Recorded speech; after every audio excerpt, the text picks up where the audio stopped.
చాలా ఒక 16 సంవత్సరాలు మహేష్ సార్ గారిని రిక్వెస్ట్ చేస్తున్నాం.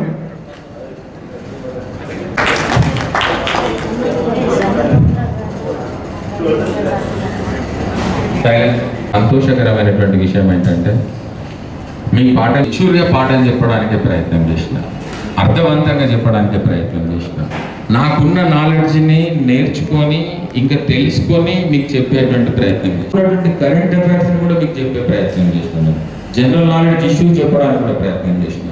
మీకు నిజంగా చెప్పాలంటే కొన్ని సందర్భంలో అప్పుడు ఒక అంశాల నుంచి ఒక అక్షాంశానికి సూర్యుడు మారే కాలం 4 నిమిషాలు, మొత్తం 360 ఇంటూ. రెడీ, మరొకసారి రెడీ, మరొకసారి రెడీ, మరొకసారి మేడం లాస్ట్, మరొకసారి క్లారిటీ రా ఫోన్ తినమ్మా సామ్సంగ్ క్లారిటీ ఉందా? పైసలు clarity 1,30,000 ready, ready,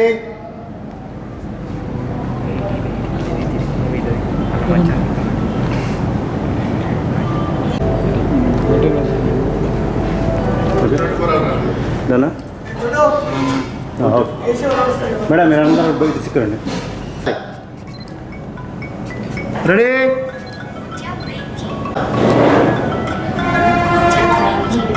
ready, okay ready.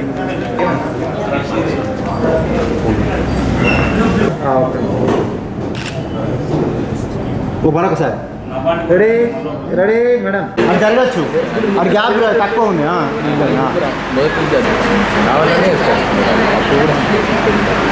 అటు చూడకండి, కెమెరా చూడు, ఇక్కడ చూడండి. Ready madam,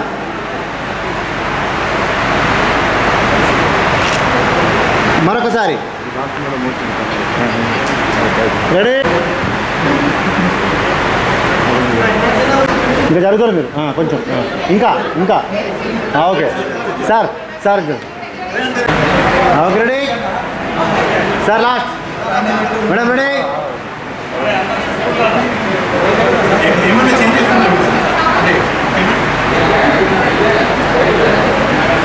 okay ready.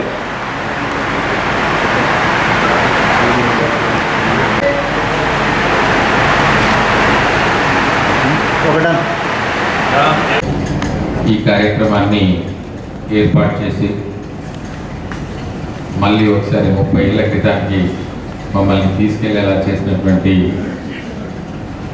95-96 10th class batch, sorry 94-95 9th class batch విద్యార్థులందరికీ కూడా నా ఆశీస్సులు. సరే, వాస్తవానికి మీరందరూ మాట్లాడిన తర్వాత, సార్లందరూ మాట్లాడిన తర్వాత నేను మాట్లాడాలి. నేను సాంఘిక శాస్త్ర ఉపాధ్యాయుని కనుక నా స్థానం ఆకరిస్తానని, అందుకే లాస్ట్ కూర్చొని కూర్చుంటున్నాం మొత్తం మీటింగ్లో. అట్లా లాస్ట్ కూడా స్కూల్ డేస్ అయితే ఫేర్వెల్, అప్పుడు కూడా అందరు సార్లు వేసిన తర్వాత Telugu sir, Hindi sir, English sir, maths, biological science, physical science అయిన తర్వాత సాంఘిక సార్ ఏ సాంఘిక సార్ అనేసరికి చిటికెన వేలు లాంటి వాడు అనేటువంటి ఒక మాట ఉండే.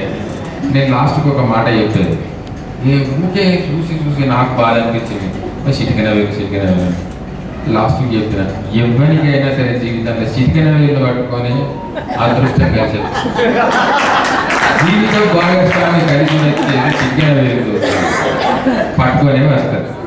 సో నేనే గ్రేట్ అని చెప్పి చెప్పుకున్నాను. కనీసం అంటే మంత్రాల బలం లేకుండా చుట్టూల బలం అనుకుంటాను. నేను రాజరాజేశ్వర పాఠశాల విద్యానగర్తో నాకు చాలా మంచి అనుబంధం ఉంది. నేను పాఠశాలకి రావడం అనేది ఒక విచిత్రమైన పరిస్థితుల్లో జరిగింది. నేను కూర్చొని ఉన్నా స్టాఫ్ రూమ్లో, ప్రిన్సిపాల్ రూమ్లో, హెడ్ మాస్టర్ రూమ్లో కూర్చొని ఉన్నా. పోయిన తర్వాత ఎడా చిరు అన్నాడు. సార్ ఇట్లా సాంఘిక పీరియడ్ సాంఘిక పోస్ట్ ఖాళీ ఉందట చెప్పాలట సార్ అని అన్నా. అంటే నేను చెప్తే సార్ అని అన్నా. చిన్నపిల్లగానే ఎక్కున్నావు కదా చెప్తాను. ఇదివరకు చెప్పినప్పుడు మళ్ళీ చెప్పి ఏమో చూద్దాం, ప్రిపేర్ అవుతారా అన్నాడు. నో ప్రిపరేషన్ సెలవు నాడు 10th క్లాస్లోకి పోయినారు. జర్మనీ ఏకీకరణ బిస్మార్క్ పాఠం చెప్పినాను. వచ్చిన అప్పుడు 2nd పీరియడ్ అంటే మీకు 3వ పీరియడ్ అని అది వెళ్ళి వాళ్ళు వదిలిపెట్టారు. నా క్లాస్ అయిపోయింది, బయటకు వచ్చేసిన. లక్ష్మి వాళ్ళతో మాట్లాడుతుంది, మస్తు చెప్పాడు సార్, మంచిగా చెప్పాడు సార్, మంచిగా చెప్పాడు. ఓకే మనకు నవ్వుగలుగుతారు. ఆ తర్వాత నెక్స్ట్ మీ దగ్గరికి వచ్చిన నేను మిమ్మల్ని ఇంట్రొడ్యూస్ చేసుకున్నాను. మధ్యాహ్నం 1st పీరియడ్ అన్నం నేను వచ్చిన తర్వాత ఎంత బాధాకరమైన పరిస్థితి, ఏ సారు ఎదురుగానటువంటి పరిస్థితి ఉంటుంది. ఎట్లా అంటే పిల్లలైనా సార్లైనా ఇంతో అంతా గడిగానే తినంటారు. తినొచ్చిన తర్వాత నిద్ర స్టార్ట్ అవుతుంది 20 నిమిషాలకు. ఈ నిద్ర స్టార్ట్ అవుతా అంటే నేను పాఠం ఎక్కడ చెప్పాలి, నాకు నిద్ర వస్తుంది, మీకు నిద్ర వస్తుంది. ఇక అయినా చాలా కష్టపడి పాఠాలు చెప్పిన ఆ సందర్భంలో మిమ్మల్ని అందరినీ చాక్ పీసులతోటి డస్టర్లతో టీచర్ కొట్టిన రోజులు కూడా ఉన్నాయి చాలా సందర్భాలు.